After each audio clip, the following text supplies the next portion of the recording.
Oke, kita lanjutkan materi pertemuan kita dengan materi yaitu rotasi ya, atau perputaran.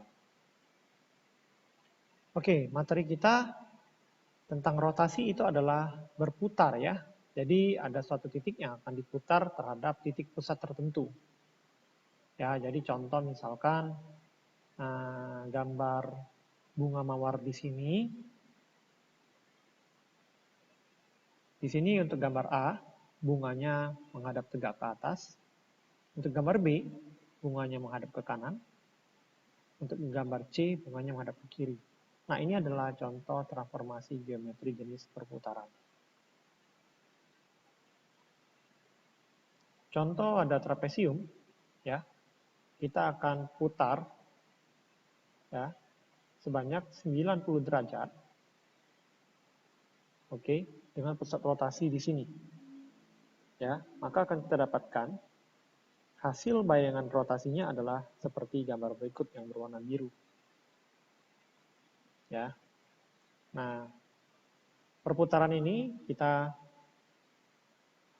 lihat itu searah jarum jam ya. 90 derajat searah jarum jam. Sudut perputaran searah jarum jam itu kita namakan minus ya. Maka sudut ini kita namakan perputarannya sebanyak minus 90 derajat.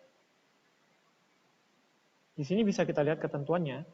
Suatu rotasi ditentukan oleh arah rotasi ya. Jika berlawanan arah dengan arah jarum jam, maka sudut putar yang positif. Jika searah perputaran jarum jam, maka sudut putar yang negatif. Ya. Pada rotasi, bangun awal selalu kongruen dengan bayangannya. Jadi ukurannya harus sama. Nah, di sini ya terdapat hafalan untuk Anda bisa ingat ya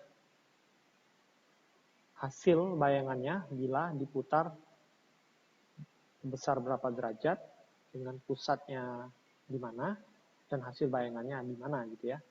Oke. Ini dikasih contoh misalkan. Nah, misalkan rotasi sebesar 90 derajat di mana berarti berlawanan jarum jam ya. Dengan pusat 0,0 maka titik semula yang berada di koordinat x, y, maka hasil setelah diputar, maka akan menjadi min y, x. Untuk rotasi benda sebesar 180 derajat dengan pusat 0,0, ya, yang awalnya titik x, y, maka hasil bayangannya akan menjadi min x, min y. Sedangkan rotasi sebesar min 90 derajat, ini minus ya, minus 90 derajat, dengan pusat 0,0 yang awal titiknya x, y, maka akan menghasil bayangan y, minus x. Nah, untuk pusat-pusat selain titik O atau pusat 0,0, misalkan ada pusat titik A, B, ya, maka ini lebih rumit lagi, ini harus Anda hafalkan ya, titik X aksen dan Y aksennya.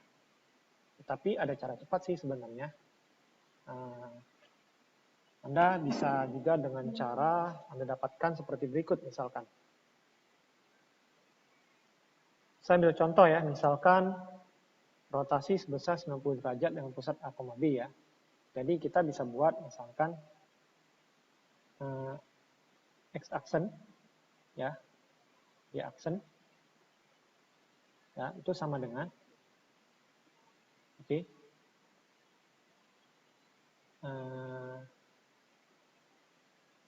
Kalau tadi tanpa pusat A, B yaitu pusat 0,0, hasilnya kan adalah min Y sama X begitu ditransformasi ya. Ya kan? Nah, tapi sekarang karena ada pusat A, B, maka masing-masing untuk koordinat X dan Y-nya akan terkena minus A dan minus B.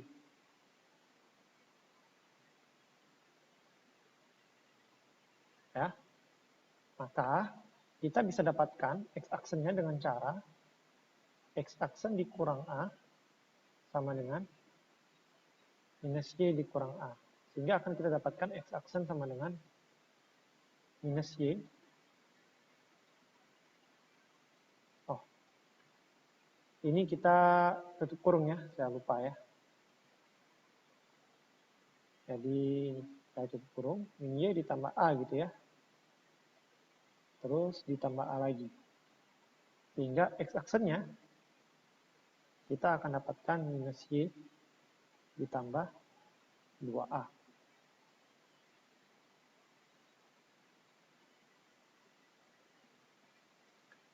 Oh maaf ya, ada kesalahannya. Untuk apa?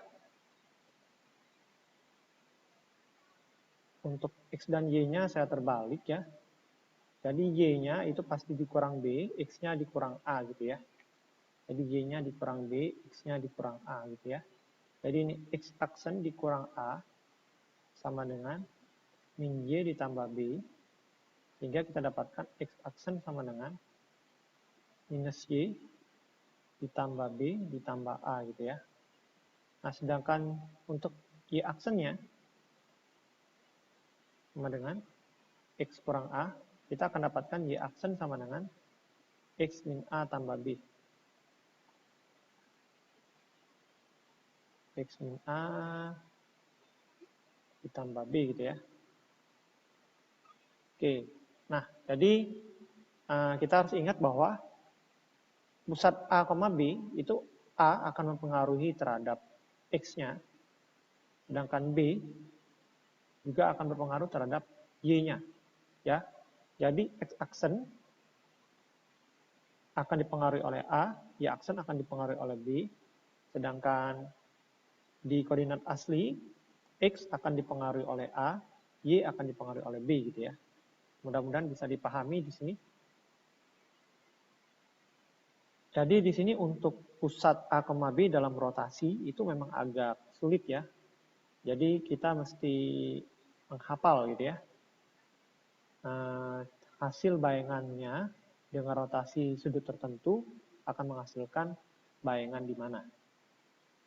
Oke, kita akan coba ambil latihan beberapa soal rotasi.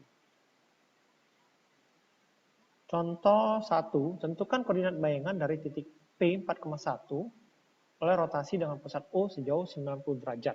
Ya. Oke, ini kalau misalnya kita mau gambarkan, misalkan begini ya. Ini sumbu Y, ini sumbu X, maka 4,1 perkiranya ada di sini. Ya. Maka kalau akan dirotasi dengan pusat O, jadi kalau misalnya titiknya ada di sini, maka 90 derajat itu akan menghasilkan kira-kira posisinya di sini. Ya. Nah, di mana ini koordinatnya? Kalau kita kira-kira ya, ada di min 1 sama 4 gitu ya. Nah, sehingga koordinat bayangannya atau P aksen itu di minus 1,4. Oke. Nah, sekarang kita lanjutkan nomor 2. Tentukanlah koordinat bayangan dari titik P 2,5 oleh rotasi dengan pusat minus 2,3 sejauh 180 derajat. Jadi sebagai gambarannya kita bisa buat begini ya, misalkan 2,5 posisinya ada di sini, misalkan.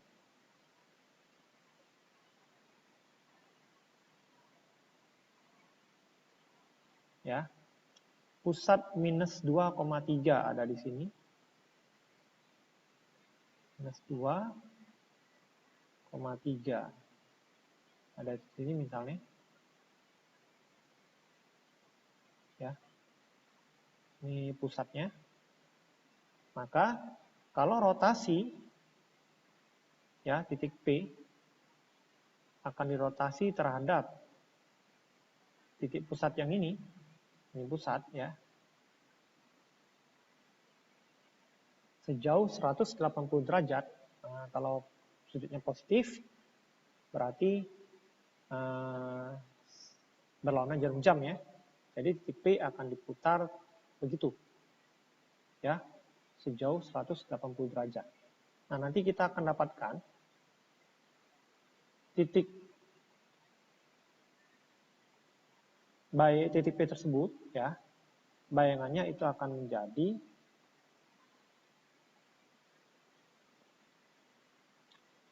kita hitung dulu sebelumnya ya. A-nya adalah minus 2,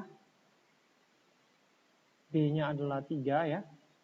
Jadi di sini A-nya min 2, ini di sini salah ya, harusnya minus 2.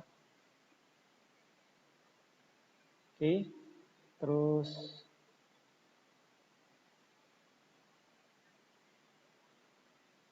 B-nya adalah 3 ya. Jadi di sini kita dapatkan ini sepertinya kurang tepat ya. Ini harusnya adalah Y-nya adalah minus Y ya. Minus Y berarti min 5.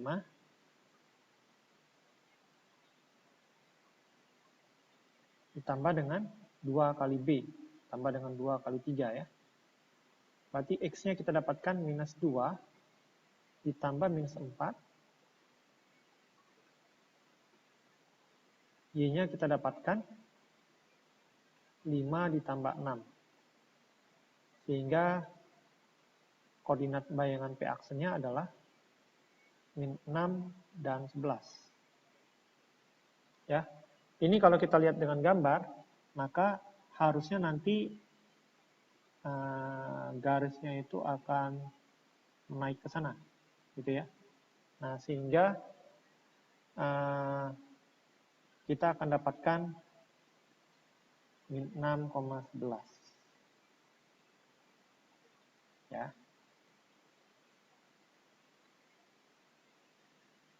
Mudah-mudahan dapat dimengerti ya penjelasannya ya.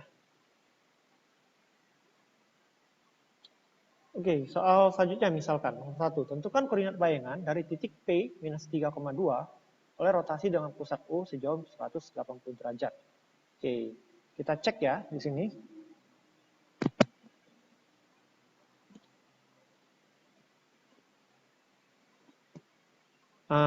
P-nya minus 3,2.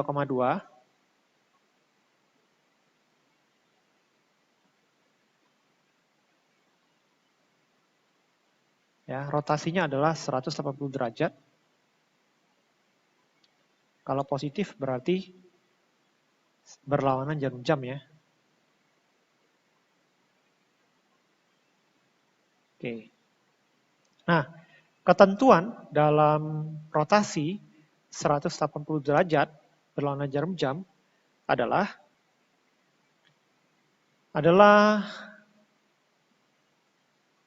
min X, min Y.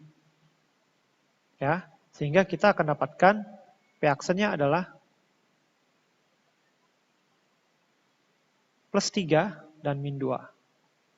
Karena 180 derajat ya, itu adalah setengah putaran, maka hasil transformasi putarannya baik berlawanan jarum jam ataupun searah jarum jam akan menghasilkan titik bayangan yang sama. Oke. Sekarang kita lanjutkan ke soal nomor 2. Untuk nomor 2, kita harus tahu dulu ketentuan rotasi sejauh 90 derajat terhadap pusat titik tertentu. Apa sih hasilnya? Oke, ini kita dapatkan bahwa rotasi sebesar 90 derajat itu akan menghasilkan untuk koordinat X-nya yaitu min Y plus A tambah B, dan koordinat Y-nya adalah X min A tambah B. Sehingga ini kita cari ya, dengan cara kita tuliskan dulu, P-nya adalah 4,6, di sini adalah X sama Y, sedangkan pusat, yaitu min 4, min 2, ini adalah A dan B. Oke, nah ini adalah bayangannya ya. Nah, kita coba mencari salah satu misalkan. X aksennya adalah minus Y ditambah A ditambah B, sehingga kita dapatkan min 6 ditambah min 4 ditambah min 2. Kita dapatkan minus 12. untuk Y aksennya, X dikurang A ditambah B, yang ini ya. Sehingga kita dapatkan X-nya 4, dikurang A, A-nya minus 4, tambah B, B-nya minus 2. Sehingga kita dapatkan 4 ditambah 4 dikurang 2. Hasilnya adalah 6. Sehingga koordinat titik bayangannya adalah P aksen di minus 12,6. Semoga bisa dimengerti ya. Oke, sekian materi rotasi dari saya. Mudah-mudahan dapat membantu Anda dalam memahami pelajaran di sekolah. Oke, saya akhiri. Sampai jumpa di materi selanjutnya. Terima kasih.